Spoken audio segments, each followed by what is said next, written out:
for the short interlude. I think we got to know each other better, right? Yeah. You know, instead of sitting and just listening, we got to know one another in a very short way. So we continue our program. At this time, I will call on Sister Keisha to read a life sketch of Father Harris Tokpah. Keisha is the wife of our brother Jim, and she's one of those who is very active in the Liberian community. Even though she's not a Liberian, but this lady is everywhere Liberian side. And so Keisha will say, thank you for being a Liberian. Okay.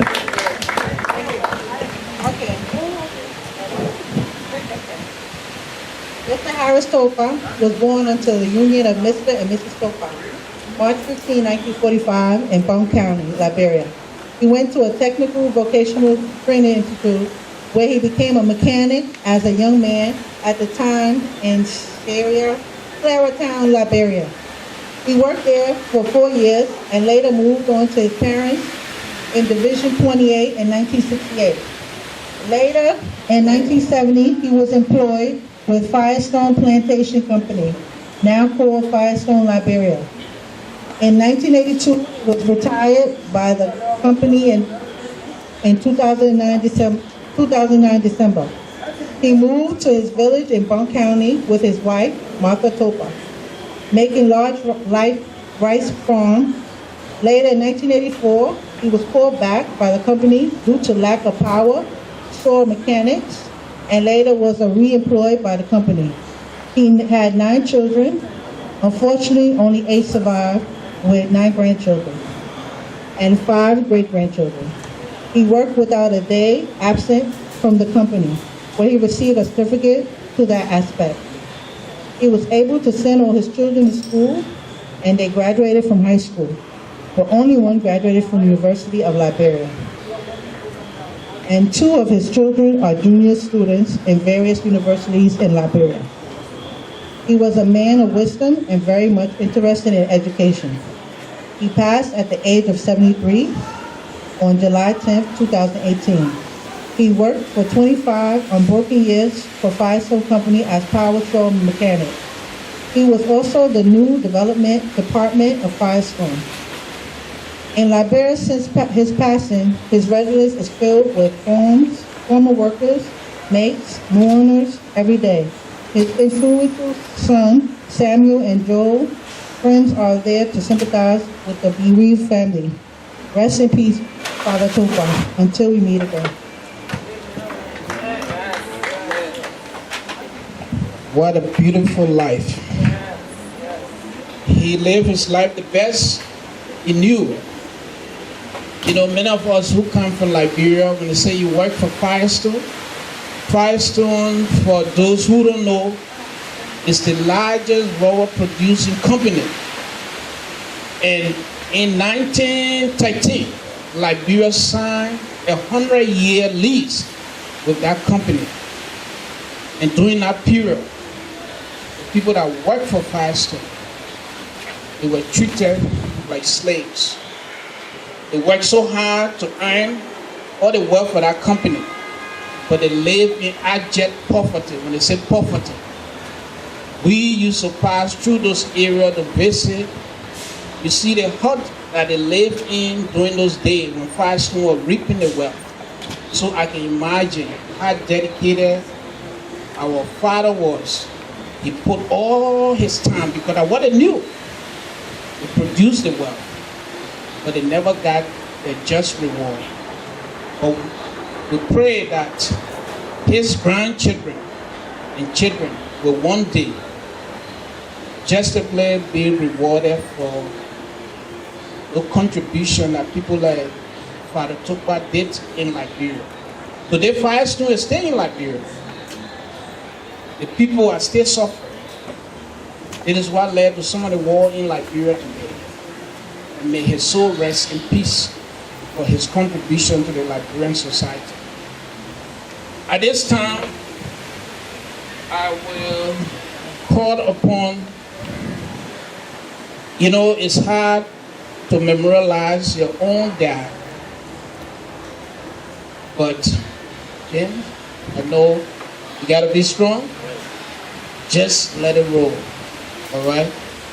And, you know, you can make it, right? Yeah. All right. I don't know.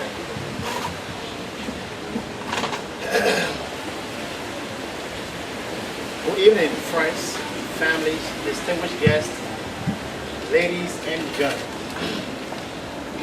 I want to take this time to firstly give our sincere thanks and appreciation to special people that stood by us during our bereavement. I want to firstly give thanks and appreciation to my loving wife, who really stood by the family financially, morally, and was so encouraging. In this manner, I want to say, honey, I love you and I want you. Give thanks to our pastor and his wife, Mr. and Mrs. Famoyedi, who took their time off to look for us at our residence and offer us many prayers. Again, we just want to say, Pastor, even though you're not here, but we say thank you so much for that gesture. I give a special thanks to our loving sister, Yedo Harris. She is not here now, but she called us and texted us every night to make sure we were okay, even though her brother passed. And on behalf of the Noah family, we extend our condolences to her, and we hope she receive that. She's going to see the clip. I gave thanks to one of my loving boss. You know, Principal Williams, she is one of my inspirational leaders that I ever came across.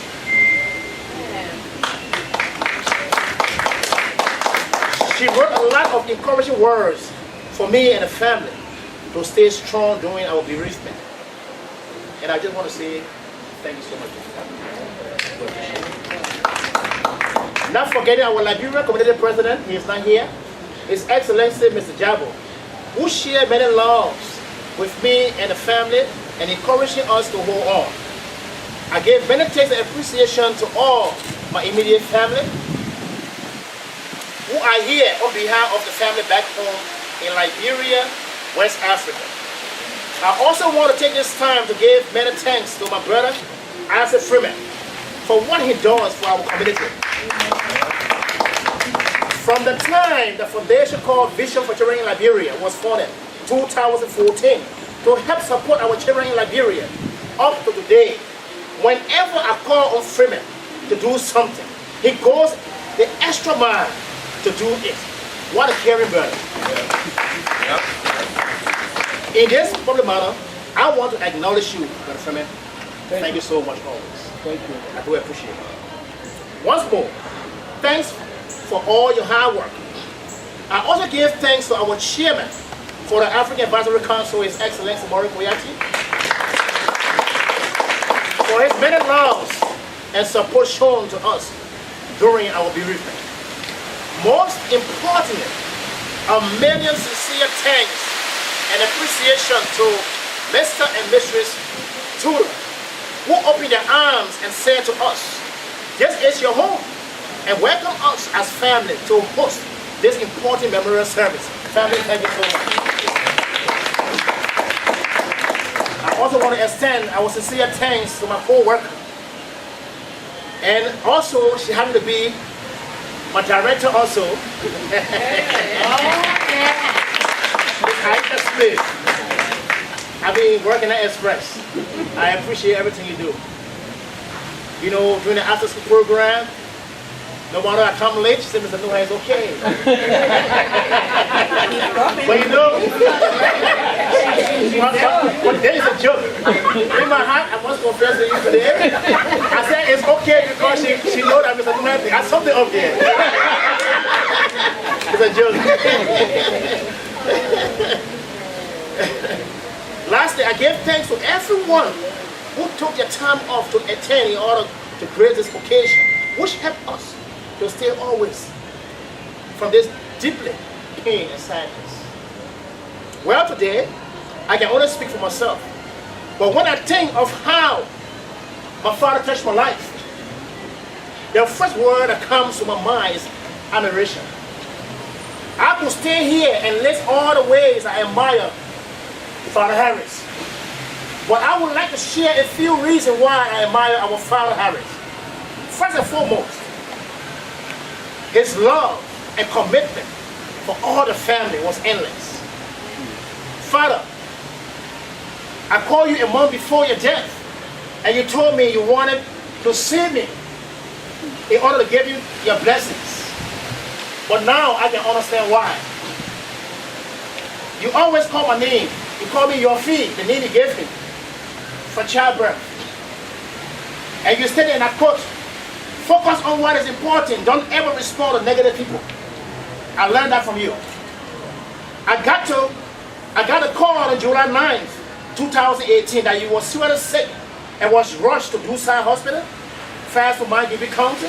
I quickly went and took the best portion of money to send back home and spoke to your doctor to give you the best treatment. Only to get a call from my brother Samuel that you passed 2 a.m. in the morning on July 10, 2018. This makes me to realize that money, silver, gold, not save life. Based on this, I challenge you, my fellow brothers and sisters, to continue your love, respect, and care for each other. Everyone is going to die someday, but one great thing we can do as family is for us to love and support one another for life is too short. I also admire him because of the kind of father he was to us. Yes, he loved us very much, but he also instilled in us a core value system that defined who he was. And that he was a man who kept promises, honored commitments. He was also a man of integrity. Whenever we stumble, he will advise us not to take the easy way out, but rather encourage us to keep focused and stay away from distraction. Today is truly a sad day for our family.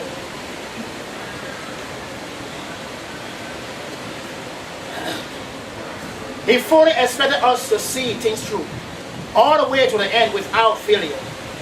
Father, I am pleased to honor you with this flower and strongly believe your blessing will be upon me as I present this flower to you.